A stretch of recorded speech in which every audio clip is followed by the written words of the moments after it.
in Hollywood. Pacers, Lakers, LeBron getting ready for this one.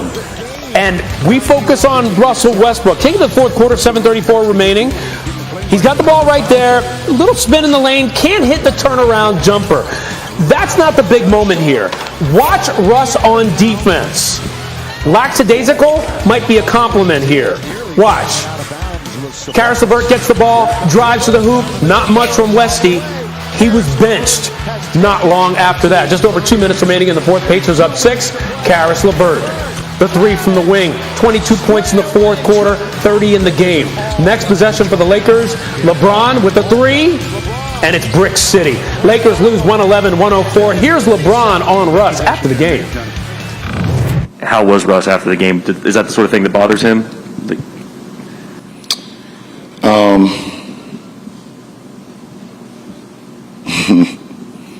Have you followed Russ throughout his career? Not as closely as you have, probably. Okay. Have you followed Russ throughout this season? Yeah. Would you think that would bother Russ not being in the late game? Okay. Good answer.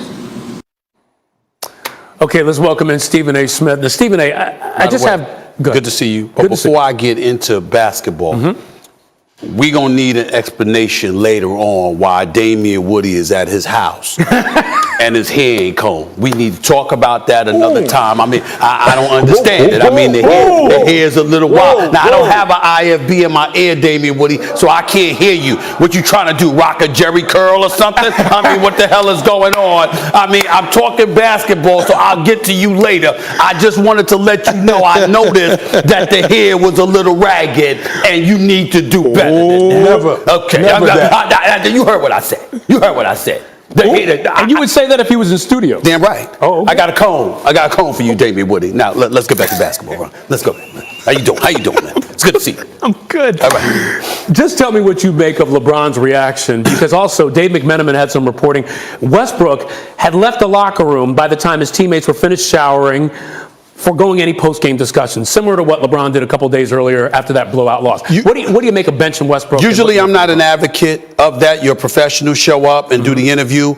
In Russell Westbrook's case, I don't blame him because this is not a guy that's accustomed to being benched. Okay, he's been a starter throughout his career. This dude has never shortchanged anybody with effort. I got issues with his jump shot. I got issues with his decision making as a point guard. I got issues with his free throws. I do not have issues with his basketball character as it pertains to his effort. He never shortchanges you with effort. And so for him to be benched, I've been saying this for days, ever since Magic Johnson threw out this tweet, and I'm going to say it again. Change is coming. Now, I don't know if it's going to mean via a trade or Frank Vogel getting fired, but clearly Frank Vogel is feeling some heat. They're a 500 team. They're average at best. They're not a very good team. They weren't great when Anthony Davis was there, shooting 17% from three-point range, even though the brother was averaging 24 and 10, and we know how big time Anthony Davis can be. You're 18th in defensive efficiency. You're like 27th overall in points allowed. If you're Frank Vogel, you are a head coach in the NBA because of your prowess as a defensive-minded coach. So for him to make the decision, I'm not seeing what I want to see defensively, and I'm making that change. That tells me he's feeling the heat, and it's telling me he made an appropriate decision because he's saying if I'm going to go down, I'm going to go down my way. We got to prioritize being able to stop people, and I don't have a problem with that. So, can I ask you this? Does the brunt of the blame then go on Vogel for what you're seeing in that highlight? For example, for what you're seeing with Russell Westbrook on defense right there? No. It doesn't go with Frank Vogel. I mean, he's going to be the scapegoat. The reality of the situation is, and I've said this before as well, Frank Vogel wasn't their first choice. He wasn't their second choice. He wasn't their third choice. He was here on Get Up with Greeny. You understand what I'm saying? Nobody was thinking about him as a head coach after he lost the job in Orlando. They wanted Ty Lue. They wanted Monty Williams, but they wanted to be able to pick your staff, and they wanted to make sure that Jason Kidd was on it because at one time they fantasized about him being their head coach. And then Frank Vogel said, hell, I'll take the job. I mean, what am I doing? And he took the job, and props to him because he ended up winning a title because of it. He's got, as far as I'm concerned, a tremendous staff. At the end of the day, they're older, you know this, and they're devoid of prolific shooters who are their stars. Malik Monk is having a damn good season. Carmelo Anthony sporadically has been really, really good. You got other guys that have contributed. But LeBron is, as far as I'm concerned, playing like an MVP candidate. That was not the case with Anthony Davis. That damn sure ain't the case with Russell Westbrook. And when those are the two of your cornerstones of the franchise, and you've got to rely on them, and you're getting what you got from them thus far this season, you're going to have the results they had. Does Russell Westbrook finish the season as a Laker? I believe so, but only because his contract is so steep, you're not going to find a whole bunch of takers. If his contract was movable, Westbrook would be gone tomorrow. I think the Lakers would make that call. And at the end of the day, this is what the bottom line came down to. You had an opportunity to get DeMar DeRozan. You didn't pursue it. You had an opportunity to get Buddy Hield from Sacramento, who's a sniper. The things that you didn't pursue was because Russell Westbrook went to LeBron. I want to be a Laker. I want to be a Laker. LeBron bought in, convinced Anthony Davis to buy in. As a result, you're Rob Pelinka and Jeannie Buss. You feel compelled to buy in. And in the end, this is LeBron James' mess as well as anybody else's, because you are the champion wherever you go. And we got to listen to a 4-time champion who's been to 10 NBA Finals, who is nothing short of a basketball savant. You know the game, and you said, hey, we could use this brother. He would be helpful. Well, guess what? You're just as culpable as anybody else.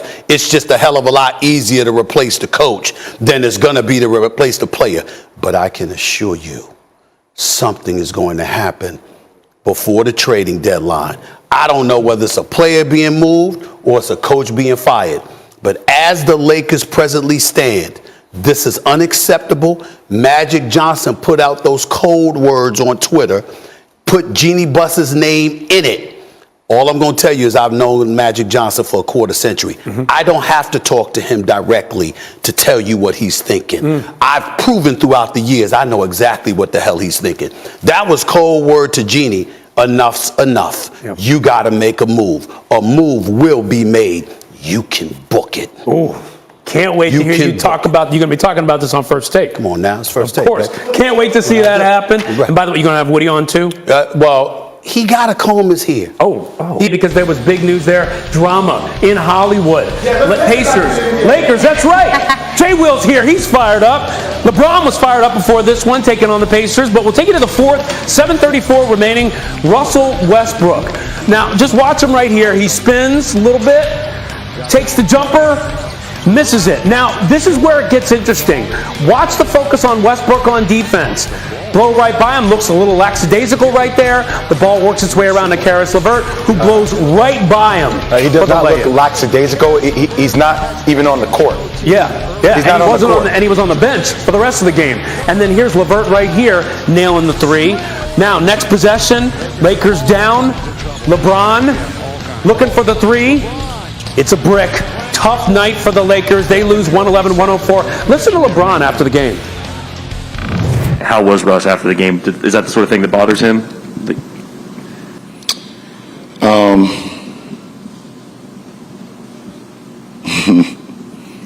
Have you followed Russ throughout his career?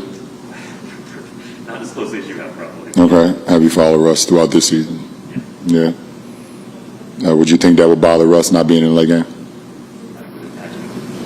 Okay. Good answer.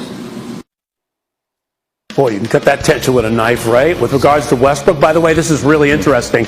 With regard to him being benched, our Lakers reporter Dave McMenamin reported after the game, one source close to the situation described the message from management to the staff as, you got to do what you got to do. Now, he also wrote, quote, reporters weren't the only people Westbrook avoided after the game. He had already vacated the locker room by the time his teammates were finished showering, sources told ESPN, foregoing any post-game discussion with the team. Now, we welcome in Jay Will to the show. And Jay Will, that is so key to me right there. Because right there you got somebody, he's just walking out of the game, vacating the locker room. I think a lot of fans hear that and they say, wow, why is that happening? What's going on? What do you think was behind Westbrook's benching and what you're seeing right now in Hollywood? Well, obviously the video shows a lack of defensive effort after a missed shot, right? And that's something where if you're Frank Vogel, you can only coach effort so much. You need your players to do. I want people to think about this for 1 second. In the span of 5 days, we've had LeBron James, after an embarrassing loss to the Nuggets where they got blown out, didn't talk to the media, left early. Now 5 days later, we have Russell Westbrook, their other star player, do the same. Internally, there's something massive happening here. Now, I don't think the personnel fits. It doesn't seem to work to me. Frank Vogel will probably be the scapegoat. But when you start looking at pieces and how it works out defensively, what this team needs,